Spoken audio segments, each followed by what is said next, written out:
Okay, welcome everybody to the Strafford Regional Planning Commission meeting, Friday, November 15, 2013. And we'll start off with introductions, open the meeting and ask for some introductions, and also introduce two new commissioners. They are here. I know one of them is to my right. And I just want to welcome new policy committee member here, Tom Burbank from Madbury. Good morning. And Tom, we're going to start with you. We're going to go around and introduce everybody. Good morning. Again, I'm Tom Burbank from Madbury, New Hampshire, and I would volunteer to be here as You were volunteering. from a long list of applicants. It's good to see Madbury so well represented as well. But I'm anxious to be here. It's not so much from my vast knowledge of all these subjects that we'll be covering here, but I'm anxious to learn, and I look forward to your help in helping me learn them. Thanks, Tom. O'Connor, Somersworth, Paul Lockwood, New Hampshire Department of Environmental Services. Ken Orman, representing the city of Rochester. Marcia Gass is representing Dover. Tom Crosby, Madbury. Bob Jaffin, Rochester. Steve Brown, Wakefield. Greg Jones, that's our Dan Canary, Strafford Regional Planning. Tony McManus, Dover. Ed Comeau, Wakefield. Victoria Parley, Northwood. There's the New Hampshire Department of Transportation. Cynthia Copeland, Strafford Regional Planning. Caroline Barton, Strafford Regional Planning. Brian Tapscott and Somersworth. And that's what I'll also remind everybody, it looks like they probably have the sign and clipboard too, if you haven't. Okay. Staff communications, Marilyn. I just wanted to remind those commissioners in attendance, the next commissioners meeting is next Thursday, November 21st at 7 p.m. here in Conference Room 1A. I sent out meeting packets yesterday, so I'll be in touch next week to remind you to see if you're attending. And also, I put over there in the handout table a list of the dates of the policy committee meetings through next December in case anyone is. Cynthia. Yeah. So I have rather sad news, and I know you're all aware of the passing of Ray Burton. I'm going to start crying. So you all know that Ray Burton is executive counselor from North Country, and originally he was represented Wakefield in his district, and then in the recent redistricting it included New Durham and Brookfield. And Ray Burton was a really special friend of transportation, and in particular of rail, passenger rail and freight rail. And so our region, and he was a friend of UNH, and Steve Pesci, who's on the policy committee, who used to work here and now works for the University of New Hampshire, has written a tribute to Ray Burton for his particular work that he's done for our region. So if you look at the Downeaster, the service for the Downeaster and for the rail stations in Exeter, Durham, and Dover, for the UNH system, the various aspects of that, the buses, the pullouts, the changing the Main Street on the west end of the university complex back into a Main Street focus with the fencing and the sidewalks and making it user-friendly and the roundabout and all of those things. You can just look and look and look. And during the transportation enhancement grant process and the congestion mitigation air quality process and the 10-year plan, Ray Burton's been a really good friend of UNH and freight and rail. And so not just in North Country, but everywhere in the state, people are going to miss Ray Burton.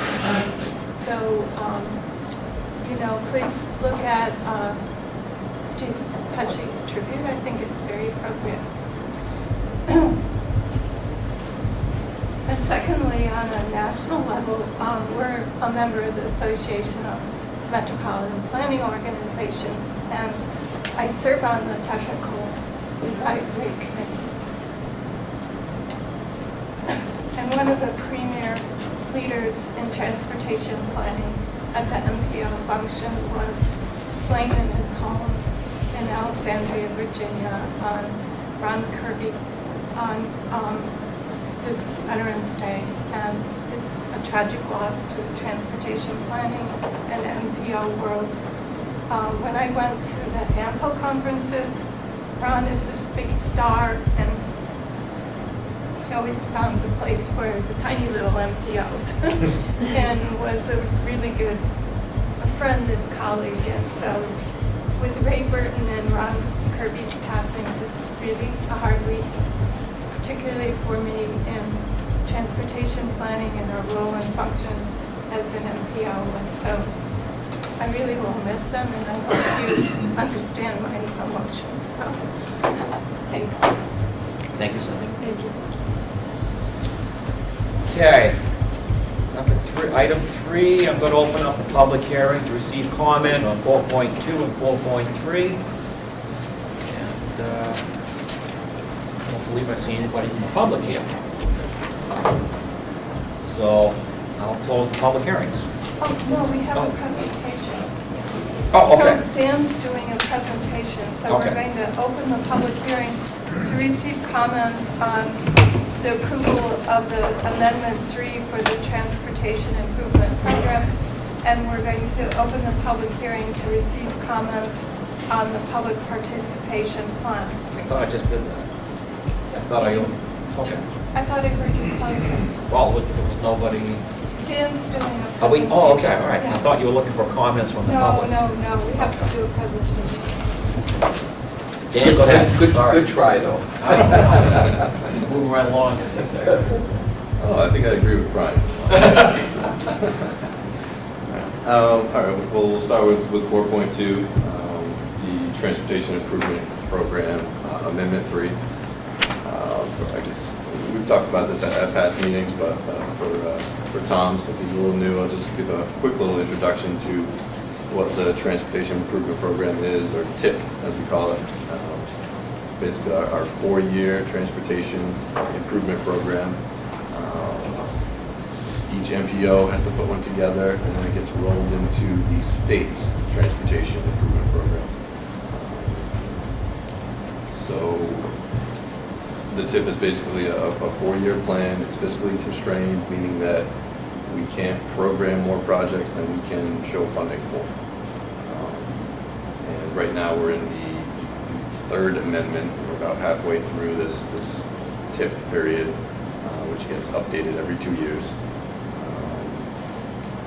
So what usually happens is DOT sends information out to the MPOs through interagency, our monthly conference call that we have, and initiates an amendment. So amendments are basically fairly substantial changes to projects within the TIP.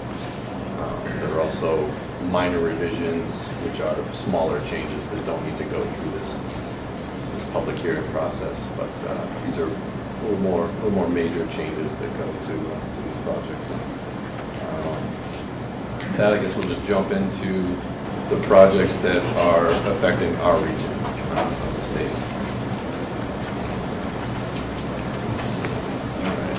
First project, Durham Rochester. This is the new public transit service by UNH Wildcat, going from Durham to Rochester along Route 125. What this project is showing is they're basically breaking out or adding some CMAQ funding to fiscal year 2015. So you can see that there's just funding for 2013 and 2014 in the existing project, but the amendment is adding funding for 2015. Next project, Newington Dover. This is the Little Bay Bridge project. This is the parent project, and what this is showing is some increased funding, going from about 4.8 million to about 500 million.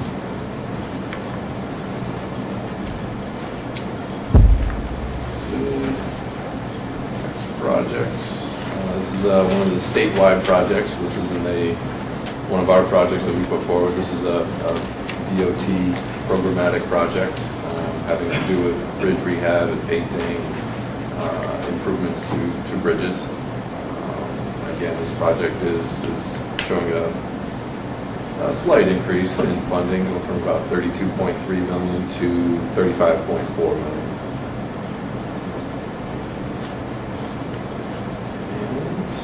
And another statewide project. Excuse me. This is their secondary system reclamation and rehab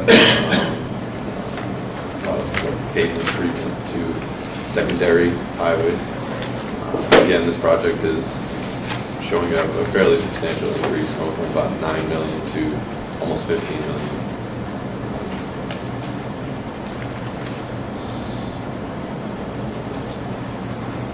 And then some new projects, not really new projects.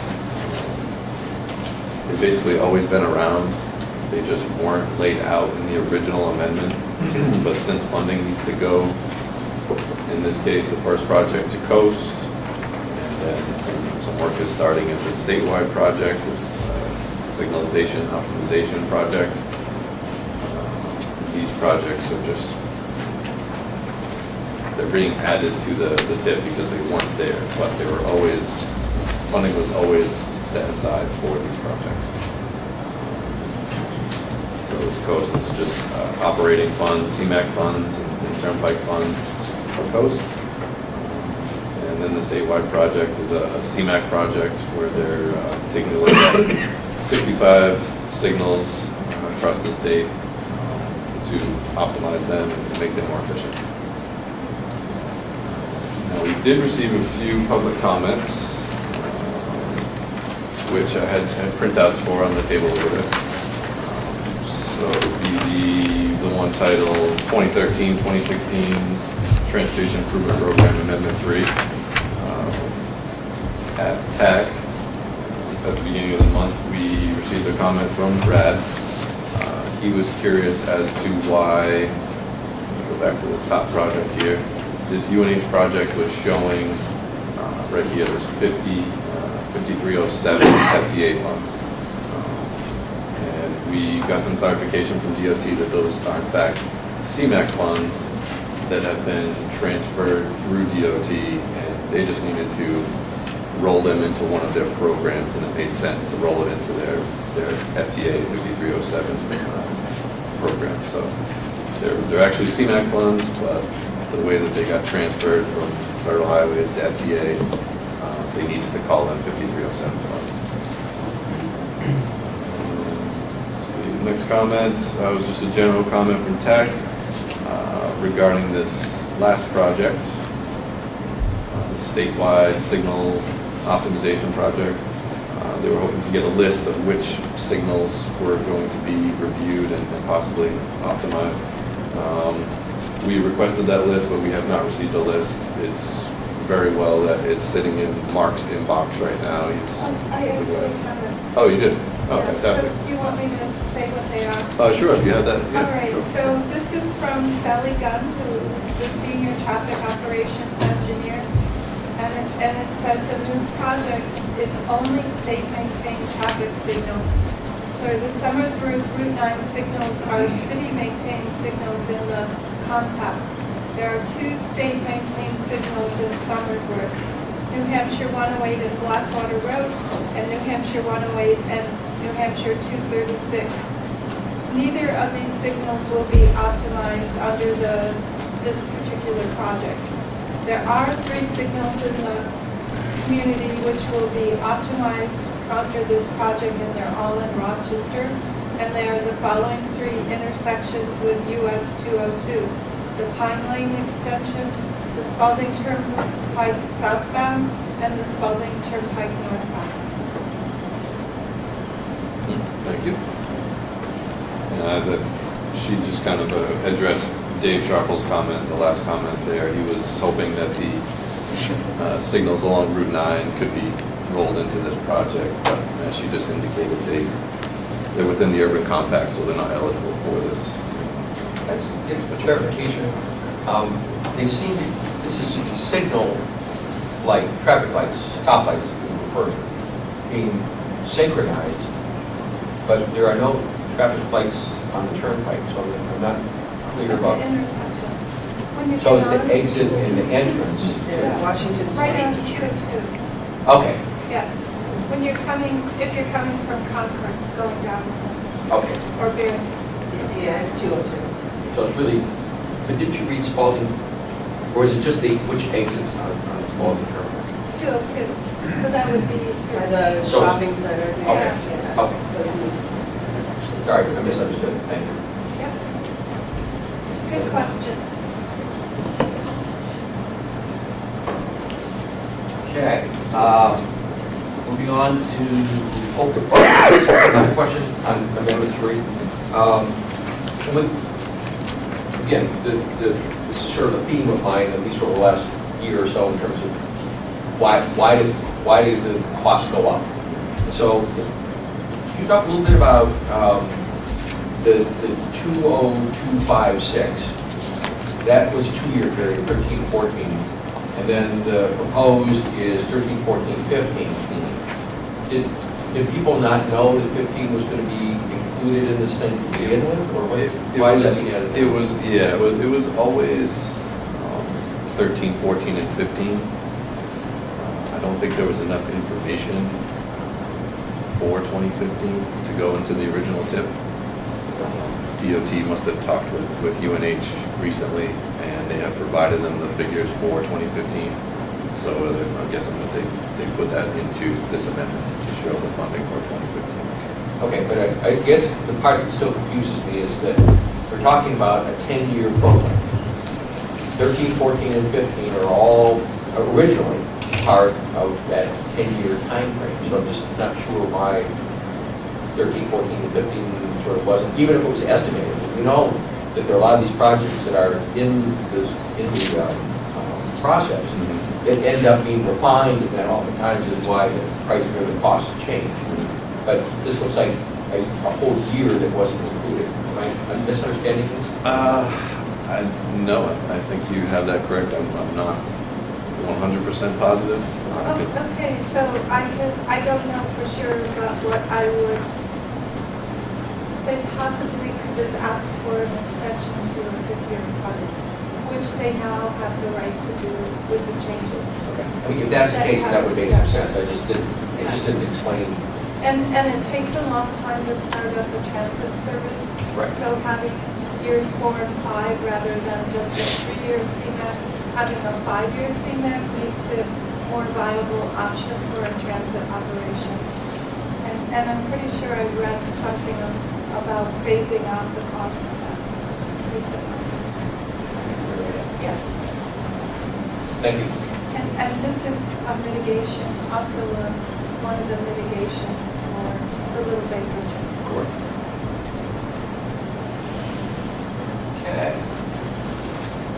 And you're going to address the next item, public I certainly will. participation plan. Yes. 4.3. All right. We've also talked about this at past meetings. Just a quick recap. Our public participation plan is a federally required document for our MPO. It basically defines and lays out the framework for how we solicit comments and try to get stakeholder involvement for the transportation planning efforts that we do. So what we did with this update was, it was very long, tough to get through, had a lot of information, and we really whittled it down, tried to make it a lot more approachable, easy to read, focus on just the facts, get rid of a lot of fluff. So that's what we did with this update. I'd be happy to go through it. I know it's about 30 pages or so, maybe just showing the table of contents will give you a better feel for what's in it. I know Tom probably hasn't seen this yet, but basically it goes through our entire process, what a public participation plan is, our goals, how we do things now, how we'd like to do things in the future, include some of the recent efforts that we've done as far as social media, Facebook, Twitter, improvements to our website. So those types of things, how we get stakeholder involvement and try to improve our public participation process. We also have received a few comments on this, which are also on the table back there. So I guess I'll just jump into those, but feel free to ask any questions if you have any questions. We received some comments from Paul at Department of Environmental Services. First one was very nice to hear there. It's quite superior to the other planning commission's participation plans, which that was great. Thanks for that comment. And his next comment was about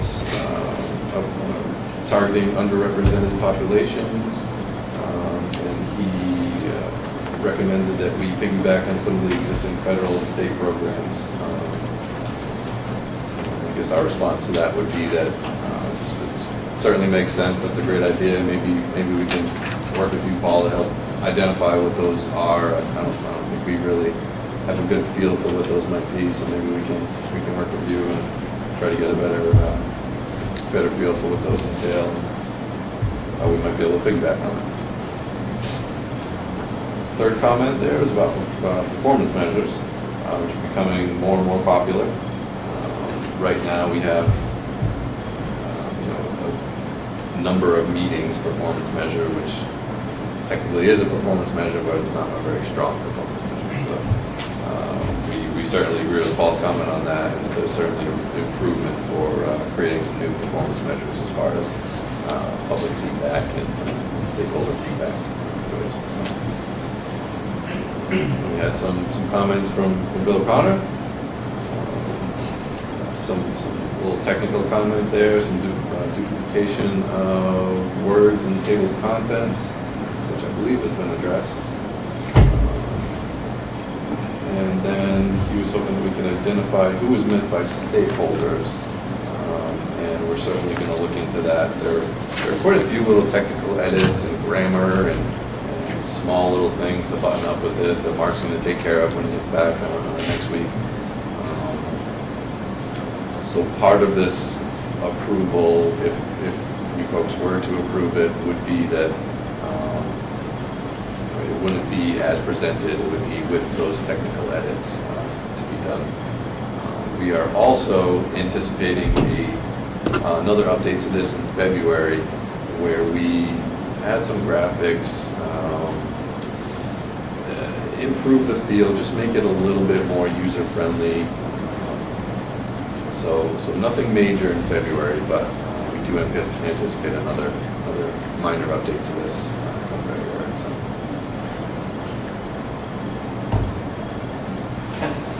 Just a question in terms of the performance measures and reviewing those. I guess I'm a strong proponent for if we set goals, they need to be quantifiable to the extent possible, so you know whether or not you're actually meeting them. To the extent that the public participation plan is designed to provide opportunities for people to participate, all we have to do is look at local election percentages of how many people took the time to exercise their franchise to vote, and it's very disappointing. So, I mean, you provide the opportunity, but people either do or do not take advantage of that opportunity based on what other things are going on in their lives. So I guess what to me is tricky here is one measure is making sure that we're providing as many opportunities as possible for people to participate. I'm not sure that it's fair to measure our success in providing opportunities by the number of people who actually respond to that. You can provide the opportunity, but you can't make people participate if they're simply not interested or other things more important in their lives.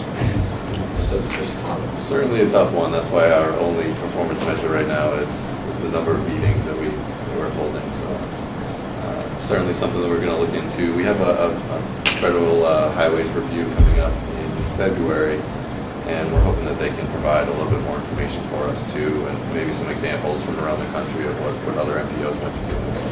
Is there a particular reason why meetings is one thing, but obviously electronic communication, the social media stuff, our webpage, all provide opportunities for input as well. Is there a reason why that's not sort of incorporated, or maybe some enhancements to that as part of our effort? No, I mean, they're relatively new. Facebook and Twitter and some of the things we've done on our website are pretty new, so those are certainly something that are things that we're going to be looking at and should probably go into this, so. I think so. We're providing more opportunity to get whether people take advantage of it or not, it's a whole different thing. But somebody to respond on Facebook is a whole lot easier than making the effort to, on a childcare or something, to go to a meeting in the evening someplace, when it's cold. Absolutely. So, thank you. Any other comments? No, I'm going to make a motion to close the public hearing on 3.2. So moved. By Ken, seconded by Second. Tom. All in favor, say aye. Aye. Okay. Now we move down, if I got this correct, move down to approve the transportation. Okay. Oh, go ahead. No, I'm just clarifying.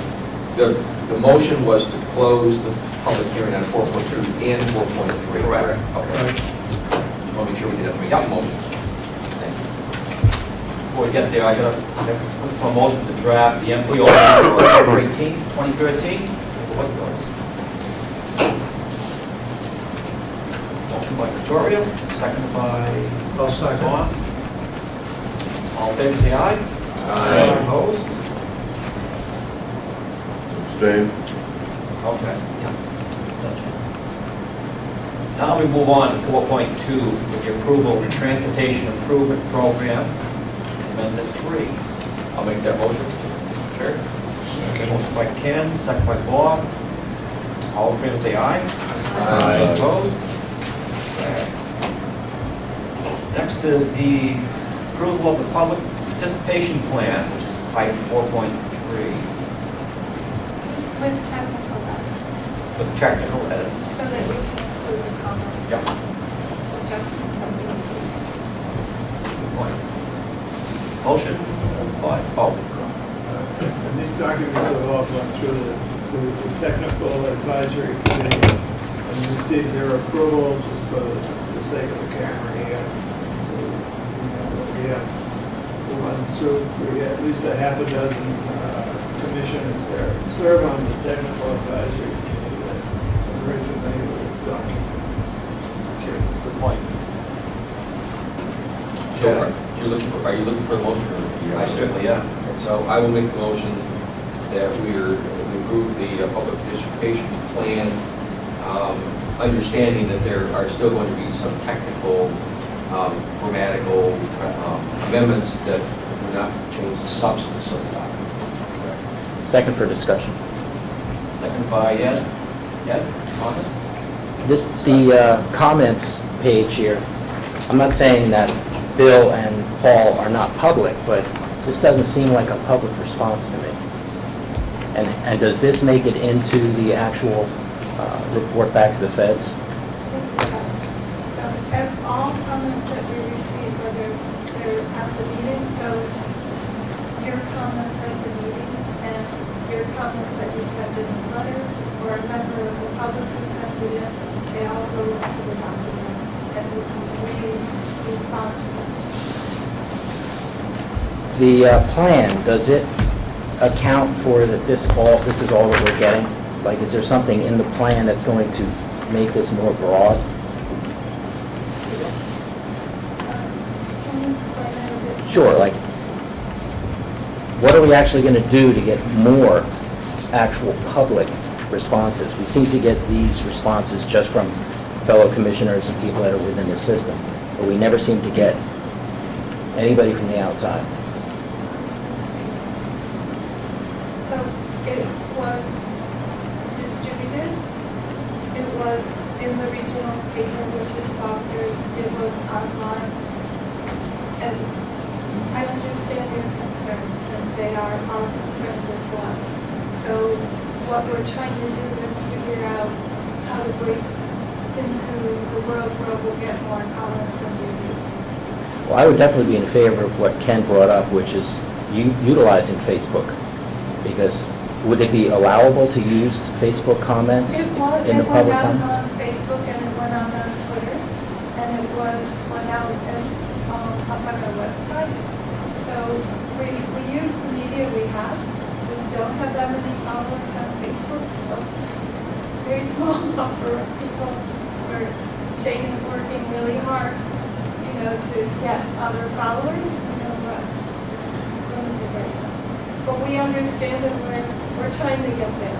And so we're following that approach, but it's such a small pool of people right now that, It's challenging. it's very challenging. We're trying. Perhaps we could share links. All right. Bob? Thank you. I want You all to done move yet?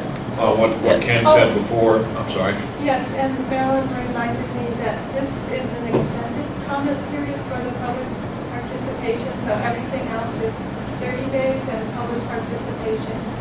Whenever we change this document, it's required to be a 45-day review. Building on what Ken started, I, at this point, would not be willing to vote for approval. I would like to see all the social media included in the public participation plan now. I have added Ken's comment. I took a note over That's here, not a so technical that edit. will. That's more than a technical edit. I think it's in there. Well, that's It, not what we're well, letting well, it mentions our what we do for outreach and social media, but I think what you were talking about, Ken, was add that in as a performance measure. Correct. No. Is something, just to be more explicit about the fact that that's one of the things that we are doing to try and provide opportunities for the public to comment. So, yeah, not that we do it, because we are already, but we pat ourselves on the back for the fact that we are doing it, even though the response is very big. If I could just make another suggestion, again, I don't think it's part of the plan per se, but a lot of communities now have their local government channels, and at least theoretically, talking to those folks in the member community, they very well, if we're looking for input, there might be a way on the scrolling, little ad things that they do and whatnot. There's a lot of people watch the local government channel. That might be another way of catching people's eye about what's being done. Okay. And motion's been made and seconded. All in favor, say aye. Aye. Opposed? Nay. Great. So, Mr. Brown. Mr. Jeff, were nays and one abstention. You were roll call, that's supposed to be full. Just for, Roll call. It wasn't a roll call. it was Right. a- right, that's what I mean, she shouldn't write it. No, no. Okay, moving right along. Number 5, discussion item. The ArcGIS Online, web maps and web apps. All right, let's get to the fun stuff now.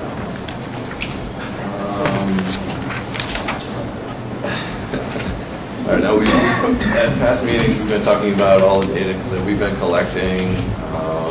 The last policy meeting, last TAC meeting, we showed you guys how we've been collecting trails data using smartphones. And seemed pretty interested in that. So what I wanted to show you here was to give you a better feel for how those data sets, trails data, culvert data, traffic count data, whatever it may be, how we can push that out to you folks, anybody on the web who wants to look at it and use it for whatever purposes they want to use it for. So what I did was I took the trails example, and I'm going to show you a few ways that we can use that to help spread the word, basically. Now, what ArcGIS Online is, it's basically a program that allows you to create maps, and you can share them through Facebook, Twitter, embed them into your website, or just host a simple map viewer. which you can share the link with people. They can click on that and have their own little personal viewer. Like, I don't know if anybody's ever used the Granite's little data mapper, something like that.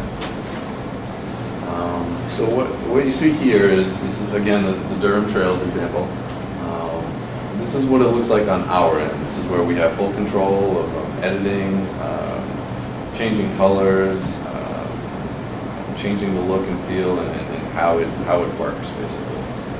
So you can see there's all kinds of options, all kinds of little buttons for us to do things with and edit things.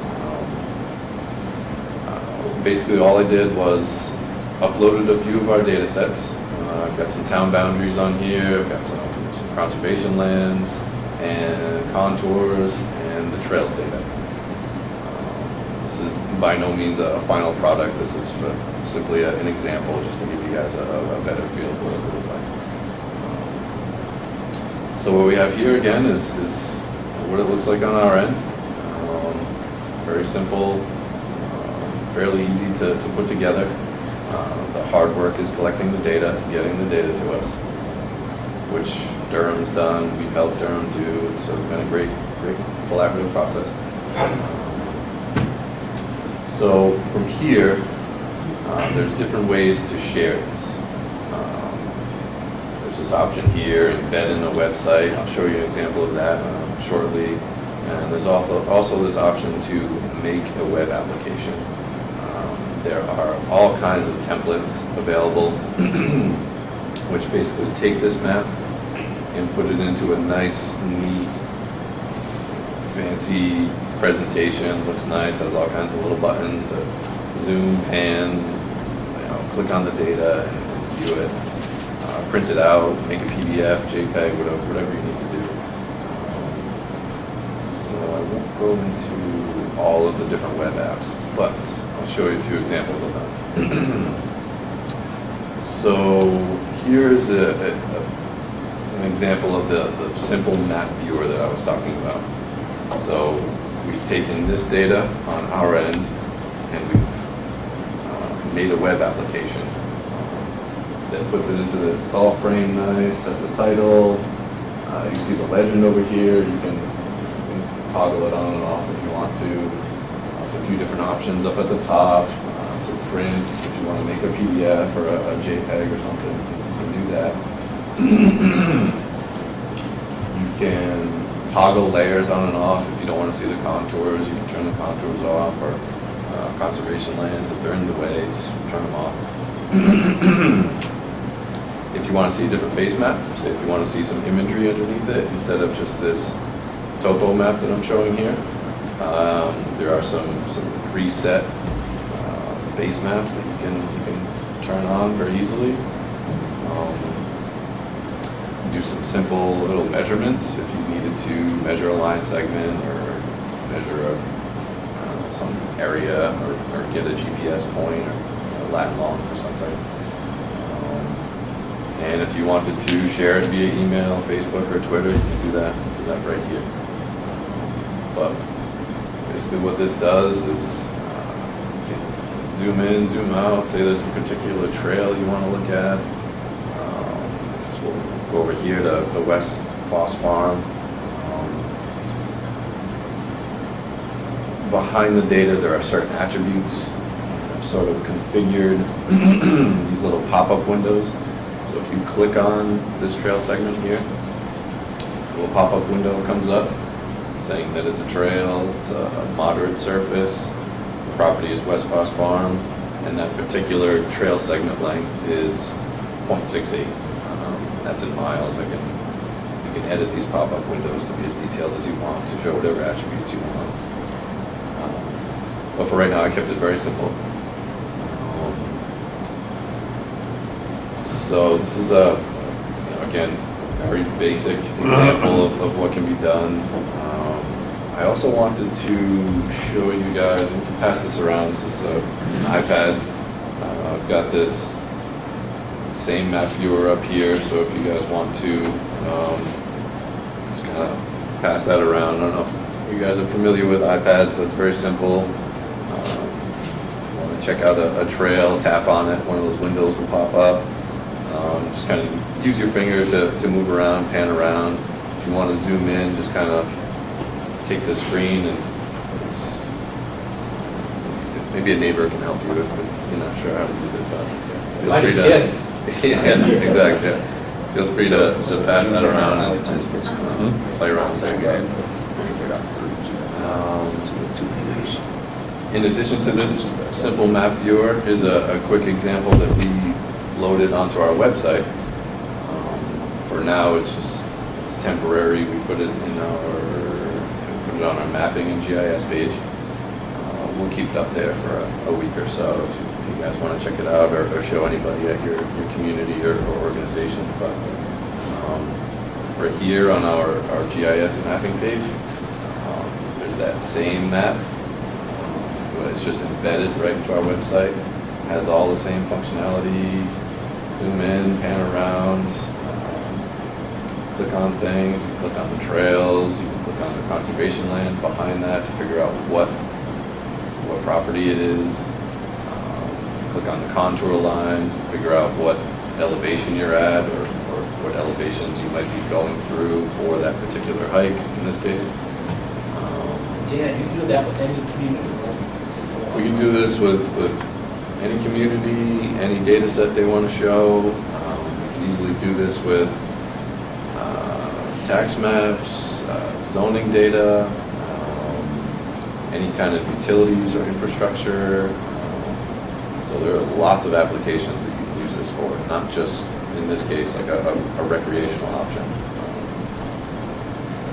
Have the trailheads located on this in some way? We also have a point Figure layer. out access. Yeah, we do. I wanted to keep this one a little bit simple, but we do have a point shape file that has those types of things: trailheads, little bridge crossings, scenic viewpoints, those types of things. Boat ramp access, whatever, canoe launch. So it's, again, you can put as much data on here as you want to. The possibilities are really endless, as long as you have the data to upload to this. We see it as being very powerful and hopefully a great resource or service that we can provide. So I've shown you what it looks like on our end, what it looks like in the simple map viewer, how it can be embedded. I just want to show you a few more examples that I created, some quick examples to show you some different applications. This is just a soils map I created for Lee. What you see are basically soils by their farm class, so whether it's prime farmlands, farmland of local importance or statewide importance. Yeah, and that's accessible not just by an iPad, but laptop, stuff like that too, right? Laptop, anything where you can access the web, your smartphone, tablet, computer, yeah, exactly. And is this available in other parts of the state? Other commissions have? I actually don't know of any other regional planning commissions that have this. They may have their own personal accounts. I don't know of another RPC that has an organizational account with all this data this on? much functionality, and and I don't know of any that have any interactive web maps on their websites or have provided this service to some of the communities and organizations in their regions. Nashville is working on it. It's under development right now. So this is more of a natural resources example. Wanted to figure out what type of soil is on your property, or Conservation Commission wanted to target properties for conservation. They wanted to look at soils in particular. Go right on here. Look at the parcel ID. So here it is. If you just toggle over to this other menu, you can look at what soil type it is. Prime farmland, the drain class of it. Is it a hydric soil? So it's the possibilities are endless. And Dan, the comment that trails a mile, like I'll determine that, the person who actually did the walk, and that's what we're seeing is. yes, yeah, so in this case, Durham collected a lot of this trails data, but we collected a little bit ourselves. So some of the data is a little rough, might be a little more like zigzaggy and not such a straight line. It's definitely not a final product. There's a lot of room for improvement with this as far as the accuracy of the line work goes, the attributes behind those lines. This is something that we're continuing to work with Durham on, so this is No definitely- alcohol involved in this. No alcohol involved. Looks like the way they walk. Oh, no. I can't promise, I can't promise that. Definitely not on our end, but,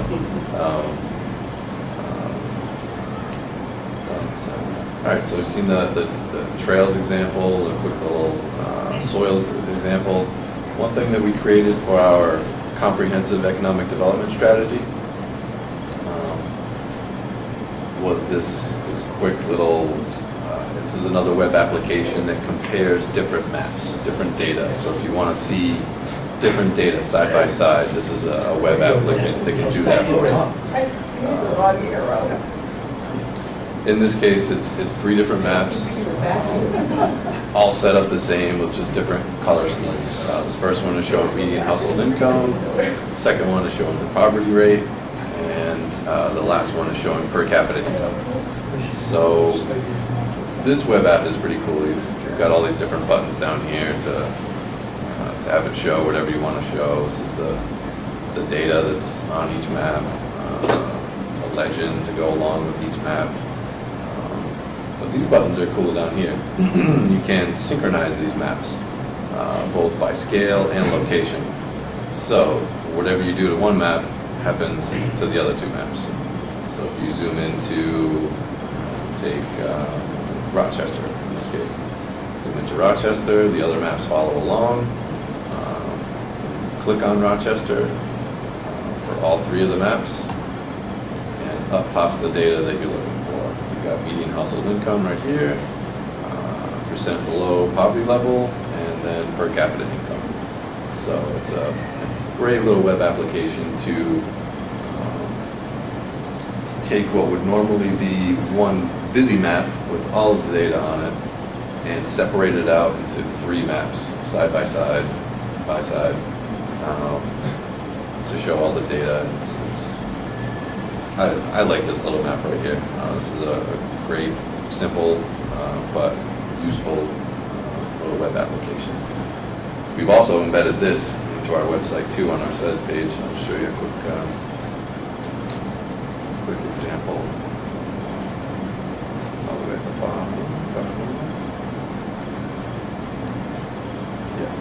So again, these web applications can be embedded into our website, into your websites. It's very powerful stuff. So we're certainly going to continue, doing it on our website. We've already been talking to our web designer and trying to figure out how best to work some of these maps and apps into our website. But we're certainly open to working with you folks and trying to get some of this data available to your constituents and stakeholders. Certainly see it being some powerful stuff, so hopefully we can put it to good use. Dan, go back to the trails. Trails. Now click on one of the trails, again, bring that pop-up on you. Okay. Can we add a photograph or a video to that? Yes. Video, I'm not sure about. Could be an off link. Photo, yes. Yep.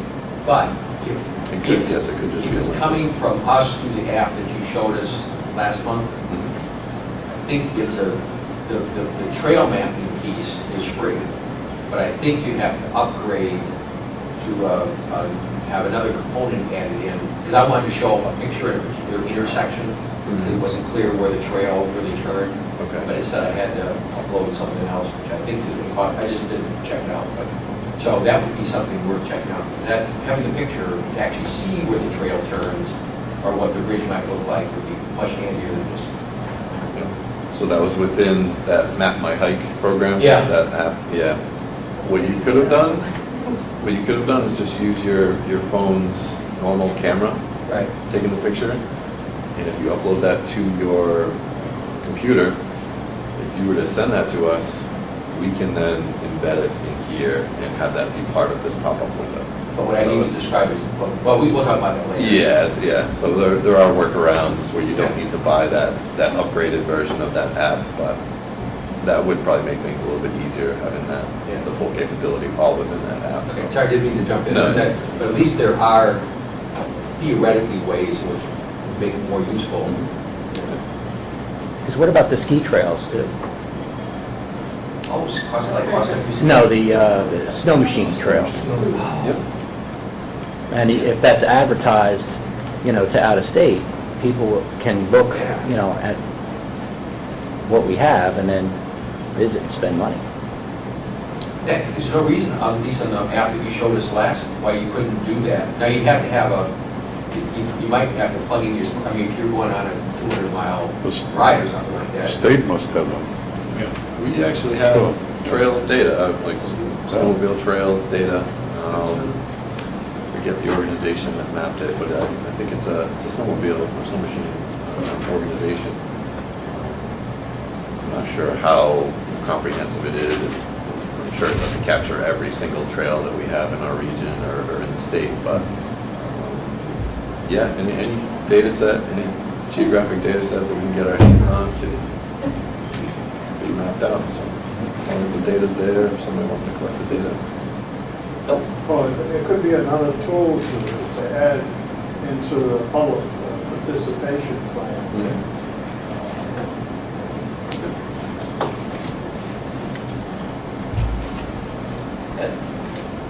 I'm sorry.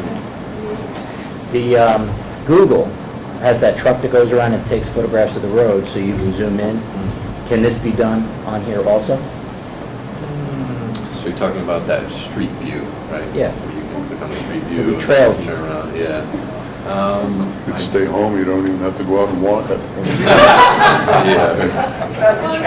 I think at your asking, could you put your GoPro on and walk the trail? Well, I could. Yes, you I'm could. not saying I would, but I could. I don't think that functionality is part of this. No, I don't think that's possible, but the individual pictures certainly are. But you said anything was possible.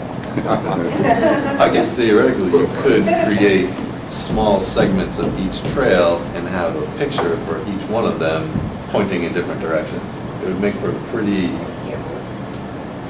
messy data set on here. You'd have lots of little segments instead of just one segment from trail junction to trail junction, but it could be done. Take a lot of work, a lot of data collection, a lot of post-processing of those segments, but it could be done. Victoria? Oh, I'm sorry. I was just wondering, is there any chance that you're going to be going out to towns demonstrating this? That's certainly a possibility, and we'd certainly be able to do that. There's a upcoming meeting that you'd like me to attend, and maybe whip up a quick example or show one of these examples. I can definitely do that.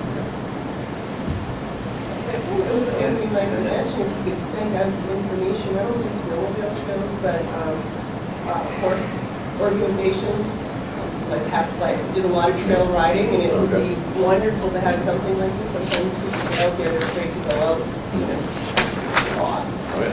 But if you reach out to some of those organizations that use the trails on a regular basis, then it's some really good information.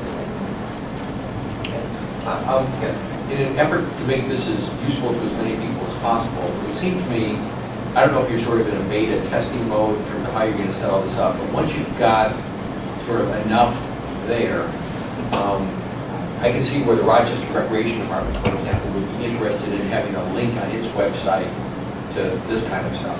Or our Conservation Commission might have interest in having a link to this site showing. So there might be a way for us to get this out to the general public on a community-wide basis, and if you're sort of the repository of the hosting data. Absolutely, yeah, and that's definitely what we'd like to see happen. Get this data out there so that anybody who wants to easily get it can easily get their hands on it. So. Right. And getting back to the comment that was made, if you're out actually demonstrating this to a community that has government TV, that might be a trail riding group or a snowmobiling group or a cross-country skiing group or a hiking group. If they know about ways in which data can be added, again, it's not exactly, I don't think, public participation sort of that we were thinking about, but it's another form of public participation that might get people more knowledgeable about what we do, and if there are other opportunities for them to comment or or whatever, provides another way in. I know just to start, I created a simple little flyer over there that hopefully you guys can pass around in your communities and in your organizations. But yeah, we'll certainly be sending that flyer out and some information about this through our newsletter, Facebook, Twitter, try to get the word out there as best as possible. So hopefully we can start drumming up a little bit of. Yeah, instead of the staff or Dan going out to the communities, you should just hold us a quick training for all the commissioners, and then the commissioners should bring this back to their town. Again, open up the bridge in a positive way to the RPCs and their communities. Andrew, does Summersworth have a trail system too, do you know? Just out of curiosity. I don't know that this what I put together was specifically for Durham. You know, the only other data on here are just town boundaries. So if we go up to Summersworth, it's just the town boundary and the base map. Yeah. But I don't know of any trail data that we have in our system for Summersworth. But if they're interested in that, maybe we can help with data collection or help you guys get going with data collection and try to do something like this. So what this does is it supports what we've been hearing from the 1,200 people that we've heard from in our outreach for the regional master plan. And one of the reasons people like to live here is they like to be outside and doing things. And so a lot of what inhibits people, new people, new to the sport, just learning to ride, just learning to be a snowmobiler or hiking is, what's the trail like? What's the duration? Where do I turn? How do I get back safely? Is it going to be all uphill? Is there a place for my horse to get some water, et cetera, et cetera? So all these things help contribute to what we've heard people saying is they really love being here because they can be outside and do things. So we're trying to build the knowledge base of that. We could approach the Chamber of Commerce in all the communities also, because this also is something that could be advertised and could be an item that people would access. Well, They really need to hear the realtor boards too. The realtor boards. People looking to move into the area are going to get the information, not the chambers. We're going to the realtor first. The realtor boards certainly should be partners in all of this. And the kiosks, the information kiosks that have just the paper pamphlets. It could also be, go to you can have one of those scanner things, you have your smartphone, you could use it, saying it's like an advertisement. That just reminded me, some of this material needs to go to the Dover, Exeter, and Durham train stations.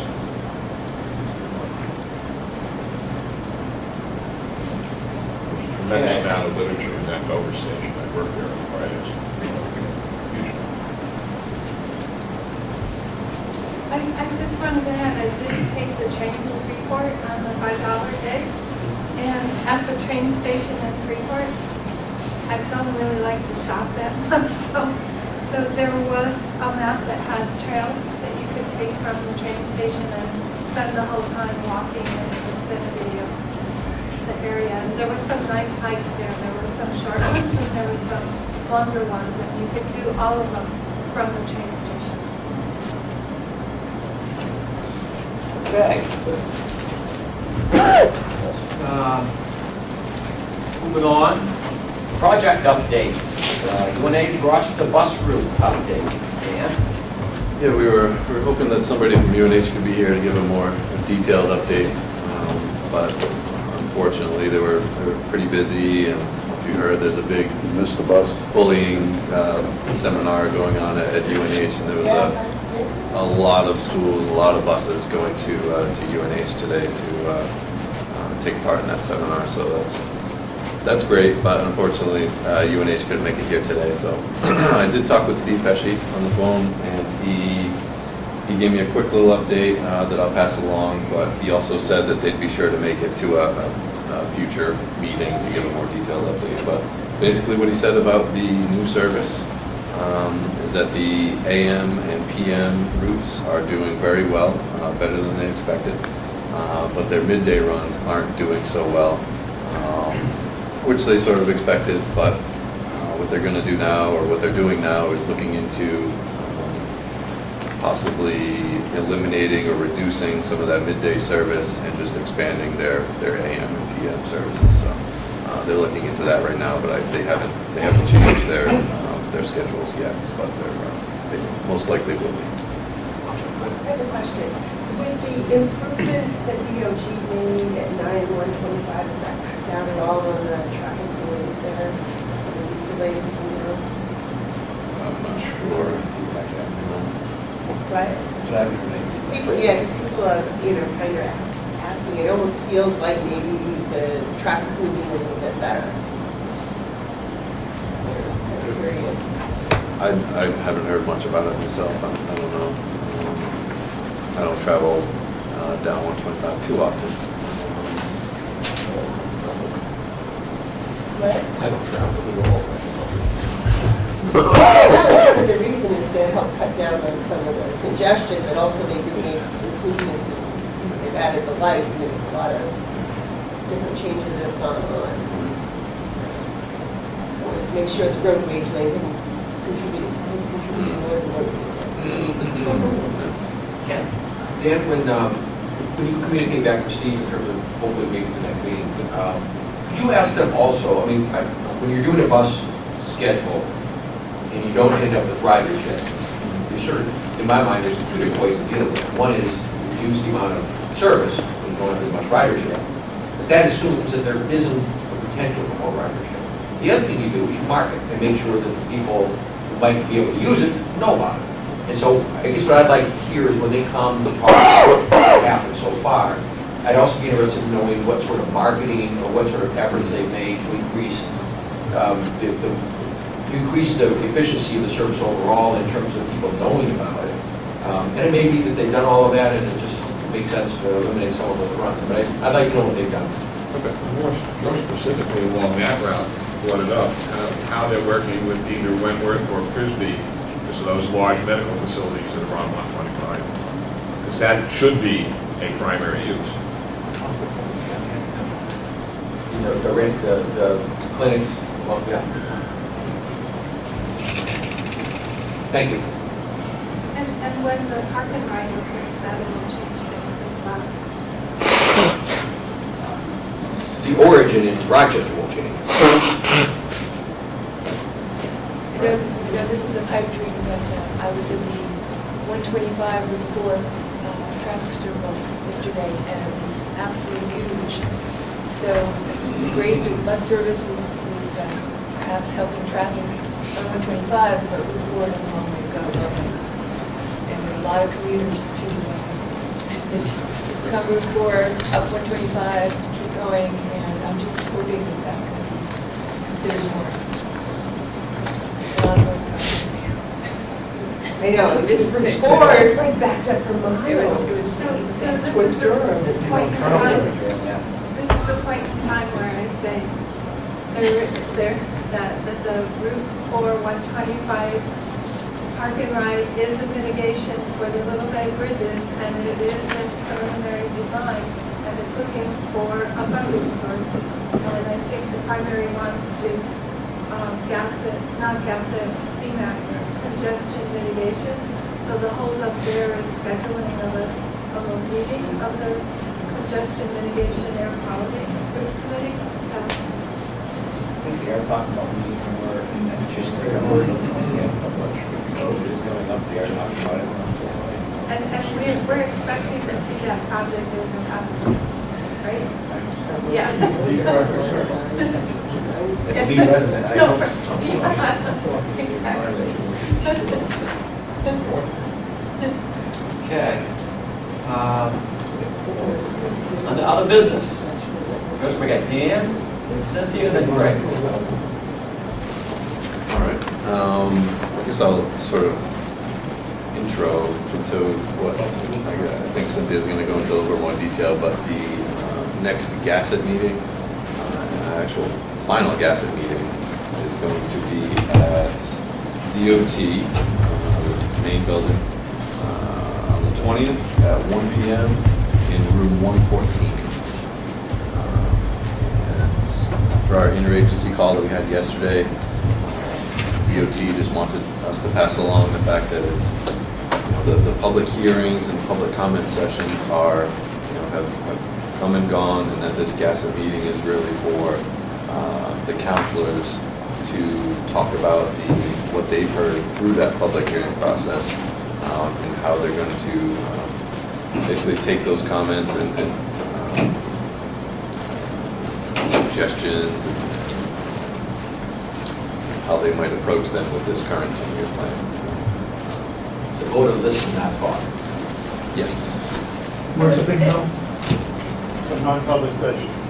No, it's a public. It's a public session, but there won't be an agenda item for public participation. But you're certainly encouraged to talk with your executive counselor in your district before the meeting. If there's something you want them to bring up, or if there's a concern or consideration you want them to be aware of, certainly contact them. We can get you contact information if you don't have it. But yeah, talk with them before the 20th, before they go to that meeting. Where is it exactly? DOT, 7 Hazen Drive. That's what I thought. Yep. It's their main John O. Morton building. Yeah. 1 p.m., 20th, 114. In the big conference room. And so for those of you who aren't familiar, it's the Governor's Advisory Council on Intermodal Transportation. That's what the acronym is, GASSET. So this is the final process before the draft 10-year plan goes to the governor. And so the Executive Council and the DOT, and is there a rep from the governor's office there? I haven't seen one lately, but yeah. So it's composed of the 5 executive counselors, and in our region we have 4 executive counselors. So it's a very redistricted phenomenon where we have never had this before, so we're the only ones in the state that have the opportunity to speak to 4 executive counselors. So one of the things that they talked about, they had a very open dialogue the last meeting in November, and they talked a lot about how they were going to fund this, and a lot of the discussion was about the turnpike system in the state. And so we have 2 projects proposed. One is the Dover side of the Little Bay Bridges, which is not funded. And so in order for that project to move on, there needs to be an increase in the tolls. There are other projects in the other parts of the turnpike system that are also waiting in line and are dependent upon the toll increase. And then the other project in our region that's being considered is putting exit 10 back in to the 10-year plan. It was in originally up through about 6-7, and then with the recession and other complications, it was removed from the plan. We've had a lot of economic development in that part of our region, and so there were 9 businesses, and the Commissioner of DOT noted at the meeting that there were 9 businesses present at the Gasset hearing in Somersworth, and that was very impressive to them to hear that 9 business leaders came to talk about the specific needs of their companies and organizations. So what they're really keen to hear and what they want to know is whether people believe that it's worth increasing the tolls in order for projects to move forward. So that's one of the points that they're discussing is how do they finance this. And they know they need to do a toll increase, but it's how they do the toll increase and at what juncture in time do they do the toll increase, and that's some of the discussion that's happening. And I've always been clear when I talk to the executive counselors, based on what I hear from all of you and our communities in the region, that there is support for increases to the tolls on the turnpike, as long as the money stay in the system to do the upgrades and improvements and expansion projects that are what are needed in the system.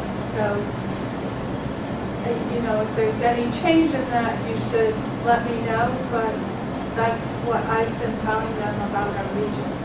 So there are other regions that don't want to pay increases or want to take toll booths off the system. That's never what I've heard over here. And people are willing to pay because it helps them get to their jobs, their businesses, the schools, and out and about shopping and enjoying their lives here. So, you know, if there's any changes in that, you need to talk to the executive counselors before their meeting on the 20th. The Commissioner of DOT spoke last week at the New Hampshire Municipal Association. What a great speaker. He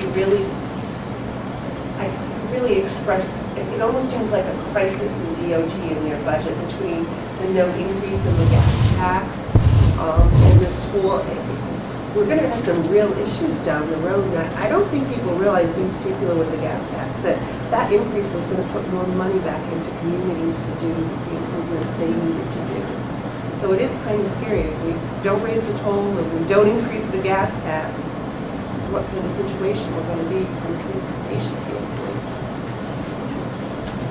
And the project so the Gasset projects under consideration here are the Dover side of the Little Bay bridges, which it's a bridge project. You know, you have to get on and off the bridge. So I don't see how you can not fund one side of the bridge. And the other one is the exit 10. And then in the federal side, so that's our side, the turnpike monies we generate with our tolls. The other side is the federal side, and the project that was going new back in was the complete streets upgrade of Route 108 from Weeks Crossing in Dover at exit 9 up to the Granite State Business Park, which, if you're aware of the exit 10 process, that was the U alternative. So, I say that right, Tom? Okay, great. So that, we had a question this week from your boss, and they wanted a description, so we gave them a copy of the draft EIS project description, which any of you can come into our office. It's on our bookcase on the shelf there, and you can look at it. Complete streets didn't exist when this plan first went in as a concept, but you can see that there were bus turnouts and shelters and looking at intersections. So the whole concept of transportation demand management was in there. So I feel very comfortable that this is a complete streets approach. It just didn't exist in terminology at that point in time. So that is proposed to be in the plan as my last understanding. Unless you correct me. I haven't heard either. Okay. Cynthia, do the tolls and the gas tax funding, is it all used to match funds to get more federal dollars, or does it actually stay in the state for that money? The tolls is used for the turnpike system. And that's been restricted recently by the legislature to what it can be used for. Right, the toll money, the turnpike tolls have to be applied to the turnpike system. That's. It stays in the system. It's not matched, and it's not matched by any other source of No. funds. No, it's No. 100%, it's their money. It's Was kind of it- a dedicated funding source. Was it the tolls that helped pay for the state? It's a toll credit that. Okay, because that there's it's certain unmatched. things that paid for state police versus. No, I'm just trying to. That's a different thing. Okay, Yeah. do you want to do this? Which is the I gas can tax, start it. right? So the gas tax stays in the state. That's our state gas tax, and it stays in the state. That money is used to And that match is federal used funds, as right? match. It can be used for projects directly or as a matching part of our share of the federal money. Does the toll Is that credit your question? from this end stay here, or does it go to the rest of the state? Say it Let's again. go 193. The toll credits? Yeah. Toll credits aren't, we don't divide them up by system, it's just a. So that toll credits can go.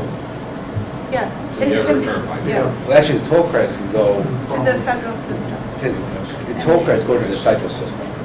Every time we spend $1 of the turnpike money to support a federal eligible road, we get a certain amount of credit for that. Because we're improving the federal system using turnpike money. And we get recognized for that investment. And we call it toll credit, which will be used as a match to the federal money. It's not dollars, it just means that it's more or less a forgiveness of our 20% of our share. So it means if we do, basically, on a project, we do 20% less of a project, because it's just forgiveness of our share of it. Of that, yes. But it also is a credit, it's recognizing that money was paid in to improve another system in the state. It's toll money used to With New improve Hampshire a funds. federal eligible road. Yeah. We understand it, it's federal language. Yeah, it's interesting. Is that answer So your Ed, question? do you feel educated? No, I don't feel educated at all. I think I got a little closer to my answer. Okay, moving right along. Greg, you're up. Got a quick project update, similar to the work that Dan's been doing with the Dollar Data Mapper. We're involved with an effort with the Technology Transfer Center at UNH and DOT to build a data warehouse for all of the different data sets that we've been collecting over the years. And it's basically going to be a system that has embedded GIS layers that allow people to go in and build maps, statewide data to, make decisions, plan decisions.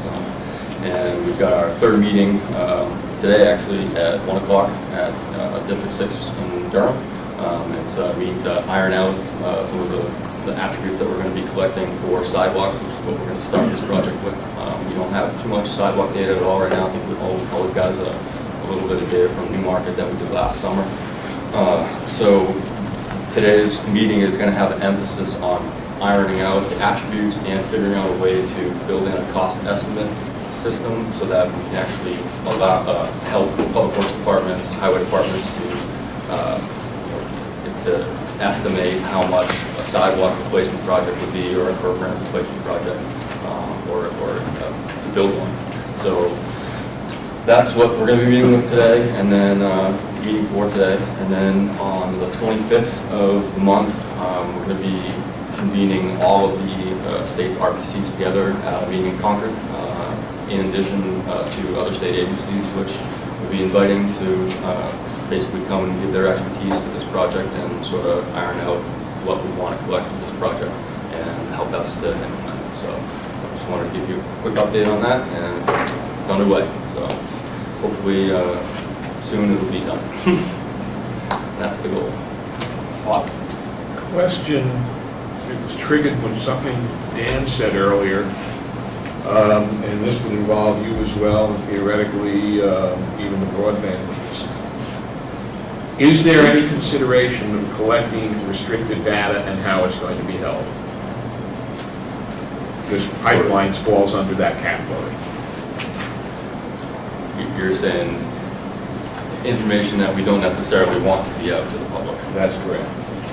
That's actually something that I thought about as well. And I think that's probably something that we should be bringing up at these meetings. It's probably a real concern. So. We do have the technology and ability to restrict data and who sees it.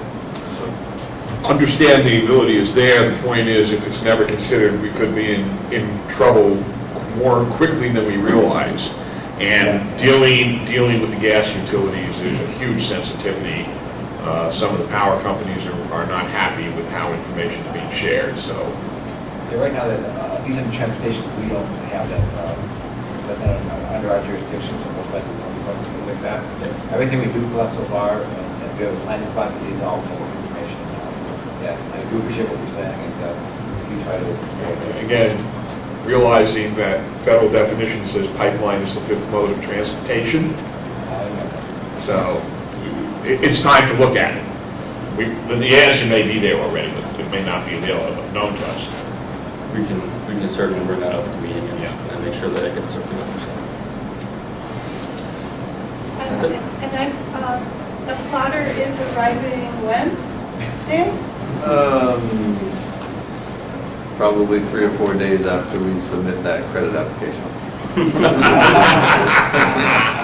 I like that answer. So in the next week or so, we should have the plotter. Yes, very much looking forward to that. Which prints the large format maps. Yep. Thank you. Any other business somebody wants to talk about or open up? Yeah. Before you said, Bob, about security, wouldn't you think the GIS system itself is kind of giving away a lot of information? I would argue no. I'm usually on the opposite side. I don't think we're sharing the right information, and I don't think we can give away too much information, to be honest. But there are certain areas that are extremely sensitive, and there is well, again, let me give you the best example, because it's been coming up in my discussions across a broader spectrum.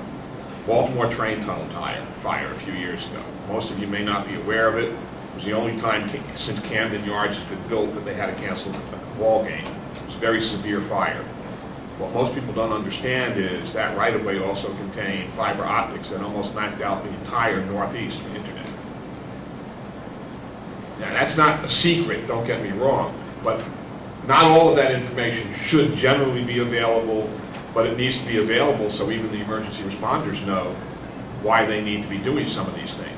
I can't give you an example nearer than that at the current time. Luckily and thankfully, I might add, that we haven't had that sort of incident.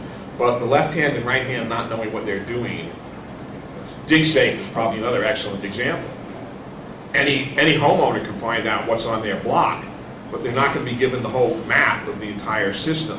So where that line is, I've typically, again, understand I teach a lot in the Homeland Security or Transportation Emergency Management, and I find all my military people and a large number of my law enforcement don't want anybody to know anything. Sorry, that's what I'm literally seeing, okay? I'm saying the more we can safely share, the better. But another example that this reflects into is copper theft. Everybody aware of what a problem that is right now? Heck yeah. Threatening our power grid system, okay? We can't not share the information at the substation there. So better defining where those limits should be and how it should be treated is what I see the next big challenge, because we have so much data available. And the idea of restricting it, why shouldn't DOT have it? Because you impact the power lines and they impact you. Again, not picking on anybody, but again, trying to put it in perspective. So the whole concept of cybersecurity is probably the hottest issue today in Homeland Defense, National Defense. And that goes to the question you're asking. And I'm just not smart enough or rich enough or bright enough to have the answers. But it's something we all need to be talking about now. Again, think about what happens when you depend on the phone lines as a water department to know when your tank is overflowing, and all I have to do is cut off the phone lines. That's something a lot of people don't think of, all right? That's all part of the same thing. You know, we can't hide some of this, so why don't we share it in a logical way and put reasonable limits on it? And what I've seen are extremes on both sides. We're not getting towards that middle ground, where it's done out of knowledge rather than conflict. Sorry. Anything else? Hearing none, I'll entertain a motion to adjourn. So moved. Second. Ken, second by Tom. All in favor, say aye. Aye. Opposed? Yes.